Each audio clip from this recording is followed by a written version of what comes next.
Sometimes it's really, really important to get joints right. And so Phantom Chronicles here is, we're just going to call it have a joint or something along those lines. So what we're going to use as an example of this is our intake system that sits inside the wing during the build process. Now, I'm going to tell you that I am not intending to build the, I'm not intending to build the airplane with intakes painted and all put together, because I'm going to put intake covers on the front of this with the remove before flight tags and all that kind of stuff. But I am going to show you how I handle this.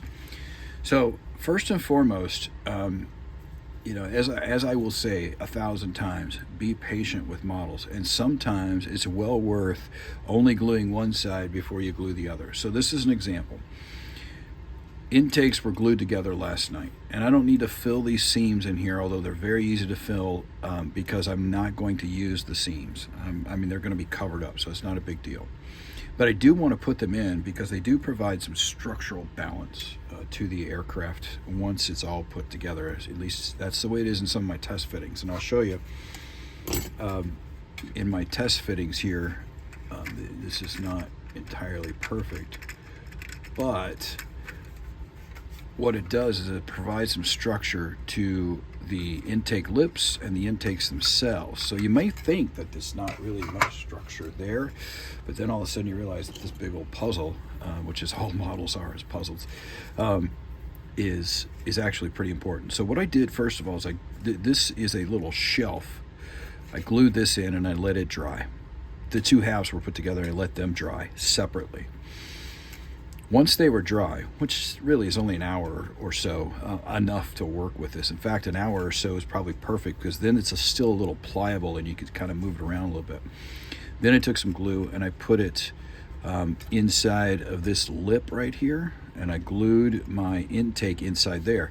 But it did not glue it up here, because this is where the seam, the importance of closing that gap on that seam exists. Now, keep in mind, I was before I did any of this, I was doing test fitting of all of this. So I test fit and realized that in order to get no seam, see how there's a gap there? And then I pull it together with a little bit of pressure. To get no seam would require a little bit of pressure, a little bit of effort. And so gluing this back on here so I don't have to fool with it with my hands while I'm trying to address the seam is vitally important. All right, so how can I address that seam? There's a couple of different ways I could or will address the seam. There's one way is you could take CA glue or super glue, put a little dot on the inside of there, hold it down, and then let it sit, and then come back in with the extra thin. Now, the reason I would do that is because putting the super glue in there and then holding it together will give you that bond where it will hold that together, and then putting the extra thin on top of it would meld the plastic on whatever joint remains. Now, I'm not going to do that though. I'm going to go at a different route. I'm going to use the extra thin cement for everything, and this is kind of a blend of the two that I just talked about. So the extra thin cement is a melding type of plastic cement, and so it's going to melt the plastic. There's that. That's that component of it. But it also dries very quickly, which will allow me not to have to apply pressure forever, even though I'll probably end up putting a clamp on it. That is this, the element that's important in this piece. So this is kind of the two put together. So what I'm going to do is I'm going to take some of my extra thin cement and I'm going to liberally put it in there.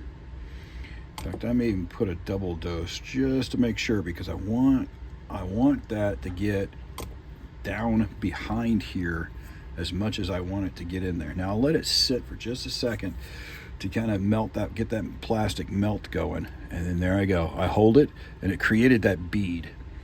Now remember, in our other conversations, that bead is not a bad thing, because that actually makes it sand better. And you see, I'm just sitting here holding it and holding it and holding it, and now I pull away, and guess what?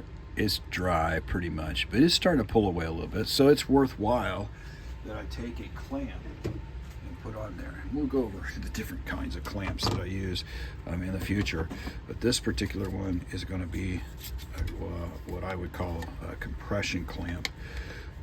It's going to put just enough pressure on there, just like my thumb, to get what we need. And here we go, right there. Not too much.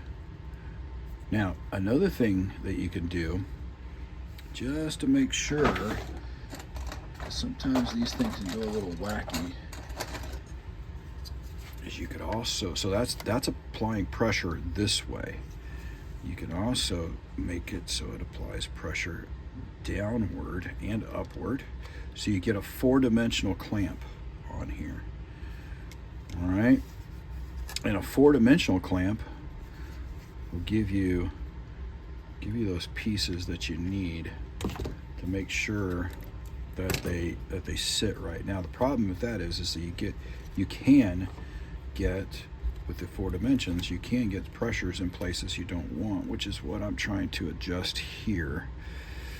And I think, after playing around with it, I think I'm only going to go with the 2-dimensional clamp. The pressure inward is going to give me what I want. So the more you can close those gaps with the glue, the melding or melting, the more you can close those gaps, the more patience you have in doing it instead of just trying to slap everything together, will produce a better kit or a better build in the long run. So there you go, Phantom Chronicles, clamping it up.